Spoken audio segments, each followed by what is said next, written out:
আসসালামু আলাইকুম। আজকে আবার আমরা গাড়ি করে চলে যাচ্ছি সেই কাঙ্ক্ষিত জায়গায়, আমাদের যেই জায়গায় আমরা পেঁপে গাছ রোপণ করেছি। কারণ সেই জায়গার একটা যাওয়ার কারণ আছে, কারণ আমাদের কিছু পেঁপে গাছ আনার সময় ভেঙে গেছে, আপনার কুরিয়ারে আনার সময় ভেঙে গেছে, কারণ ওরা কুরিয়ারে ঠিক মতো দিতে পারে নাই, যে কারণে আমরা সেই জায়গায় পেঁপে গাছের চারাগুলো আবার রোপণ করে দিব। চাইছিলাম রোপণ করবো না, কিন্তু ফালিয়ে দিয়ে তো আর লাভ নাই, কারণ ভাই যাই হোক টাকার জিনিস। যদি আমাদের ভিডিওটা ভালো লাগে তাহলে শেয়ার করবেন ইনশাআল্লাহ। এবং এই পেঁপে গাছগুলো রোপণের জন্য চলে গেলাম, এবং পেঁপে গাছগুলো আমি আর গাজী দুজনেই মিলে পেঁপে গাছগুলো রোপণ করবো, সেই কারণে গাজী আর আমি মোটরসাইকেল একভাবে চলে আসলাম। এরপরে দেখেন এই যে পেঁপে গাছ রোপণ করব কারণটা কি, সেইটা হলো আপনার পেঁপে গাছের একটা চোখ থাকে, যেটা আমরা পেঁপে গাছের আপনার গিরা বলে, গিরা থেকে একটা পাতা ছাড়ে, যে পাতাটা যদি বেঁচে থাকে তাহলে আপনি বুঝবেন যে ভাঙা পেঁপে গাছটা হবে। আর যদি আপনার সেই গাছটা যদি আপনার না থাকে তাহলে আপনি বুঝবেন যে যদি চোখগুলো না থাকে তাহলে বুঝবেন যে এই পেঁপে গাছটা আর হবে না। যে কারণে আমরা দেখলাম যে চোখগুলো খুব ভালো আছে, কারণ সেই জায়গা থেকে আবার নতুন পাতা ছাড়াচ্ছে। সে কারণে আমরা এই গাছগুলো রোপণের জন্য আমরা আবার নিয়ে যাচ্ছি, কারণ রোপণের জন্য নিয়ে যাচ্ছি এক জায়গায়, যেই জায়গায় আমাদের গাছগুলো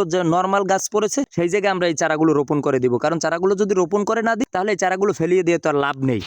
এ কারণে, কারণ ভাই যাই হোক টাকার জিনিস তো, ইনশাআল্লাহ আপনারা আমাদের এই যে ভিডিওটা যদি দেখেন তাহলে ভিডিওটা আবারও বললাম শেয়ার করে দিবেন। এবং আরেকটা মজার ইন্টারেস্টিং হলো কি, আমরা এক জায়গায় 4টা চারা রোপণ করেছি এবং আপনাদেরকে পরবর্তীতে দেখাবো এই 4টা চারা কিভাবে আমরা রোপণ করলাম এবং কি রোপণ করে দিয়েছি এবং চারাগুলো কিরকম হয় সেটা আপনাদের দেখানোর জন্য আপনারা